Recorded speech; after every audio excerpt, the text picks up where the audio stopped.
Diqqat qiling, tezkor ob-havo ma'lumotlari. Assalomu alaykum hurmatli tomoshabin. O'zgidromet markazi 22-maydan 25-may kunlariga bo'lib o'tadigan ob-havo ma'lumotlarini e'lon qildi. Bunga ko'ra, Qoraqalpog'iston Respublikasi, Xorazm, Buxoro, Navoiy viloyatlarida havo biroz bulutli bo'ladi.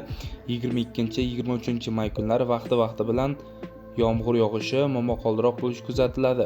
24-25 may kunlari esa yog'ingarchiliklar kutilmaydi.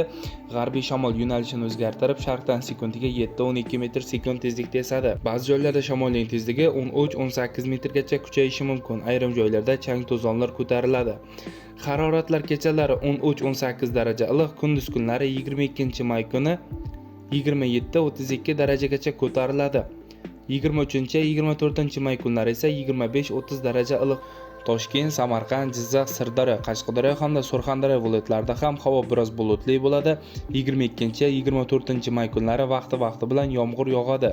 23-25-may kunlari esa yog'ingarchiliklar kutilmaydi.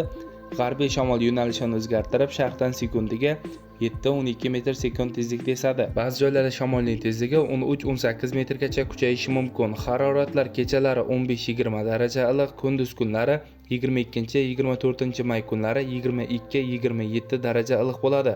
25-may kuni esa 25-30 darajani tashkil etadi. Respublikamizning vodiy hududlarida, ya'ni Andijon, Farg'ona, Namangan viloyatlarida ham havo biroz bulutli bo'ladi. 22-24-may kunlari yomg'ir yog'ish kutilmoqda. 25-may kuni esa yog'ingarchiliklar kutilmaydi. G'arbiy shamol yo'nalishini o'zgartirib, sharqdan sekundiga 7-12 metr sekund tezlikda esadi. Haroratlar kechalari 22-24-may kunlari 15-20 daraja iliq, 25-may kuni esa 13-18 daraja iliq bo'ladi. Kunduz kunlari 22-25-may kunlari 25-30 daraja iliq bo'lsa, 23-24-may kunlari esa 23-28 darajani tashkil etadi. Sizlarga yetkazmoqchi bo'lgan xabarlarim shulardan iborat edi. E'tiboringiz uchun rahmat, sog' bo'ling, salomat bo'ling.